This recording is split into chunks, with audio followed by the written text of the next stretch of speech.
membangun hubungan yang kuat dengan Tuhan butuh ketulusan hati, ya kan? Jangan melihat mujizatnya, jangan melihat pertolongannya, jangan melihat penyertaannya, jangan melihat hal-hal lain. Ketika Tuhan tidak menjawab doa, ketika Tuhan tidak memberkati kita, ketika Tuhan tidak memberikan mujizatnya, terus kita mundur dari Tuhan. Nggak benar nih, gitu kan? Tulus, harus tulus. Jangan kita sandarkan iman percaya kita, pengharapan kita pada hal-hal yang seperti itu, ya kan? Sebelumnya tadi sudah dijelaskan, sungguhnya Allah baik bagi mereka yang tulus hatinya, bagi mereka yang bersih hatinya. Ingat, jadi cara yang pertama untuk membangun hubungan yang kuat adalah mencari Tuhan tanpa motivasi yang lain-lain. Enggak ada niat terselubung, ya kan? Cari Tuhan dengan ketulusan hati. Nasihatmu, engkau menuntun aku, dan kemudian engkau mengangkat aku ke dalam kemuliaan. Jadi yang tadinya Asa berpikir, kok hidup gua begini, hidup mereka lebih baik, kok keadaan gua begini, keadaan mereka jauh lebih baik, ya kan? Anak-anak saya begini, anak-anak mereka lebih sukses, ekonomi saya begini, ekonomi mereka lebih melejit.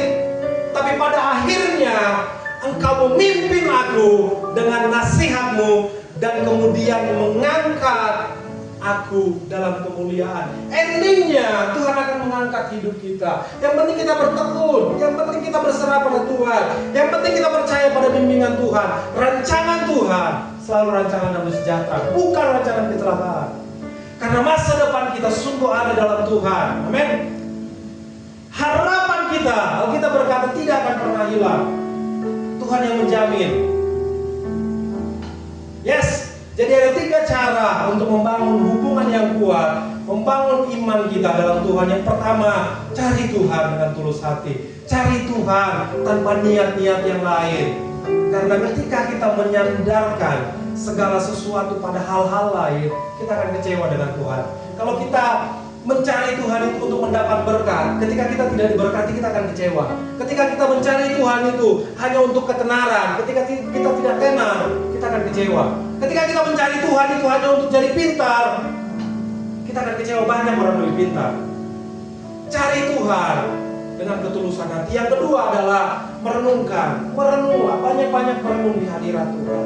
Renungkan kebaikan Tuhan. Yang ketiga, percaya pada bimbingan Tuhan, bahwa rancangan Tuhan selalu rancangan damai sejahtera. Poin yang terakhir adalah manfaat membangun hubungan yang kuat dengan Tuhan. Setelah kita belajar tadi, ya kan, apa tantangannya, ya kan, bagaimana caranya, kita harus tahu apa manfaatnya, gitu kan.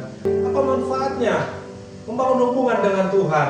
Yang pertama adalah kedamaian dan hikmat sejati. Itu yang pertama. Hidup tulus di hadapan Tuhan. Jangan menginginkan, memotivasikan hal-hal lain, ya kan? Ketertarikan kita hanya pada pribadi Tuhan saja.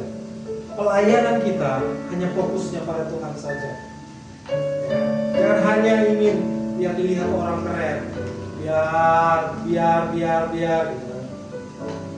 Yang kedua adalah Tuhan adalah perlindungan kita. Hubungan yang kuat dengan Tuhan memberikan perlindungan dan keselamatan. Yang terakhir adalah hikmat dan pengertian.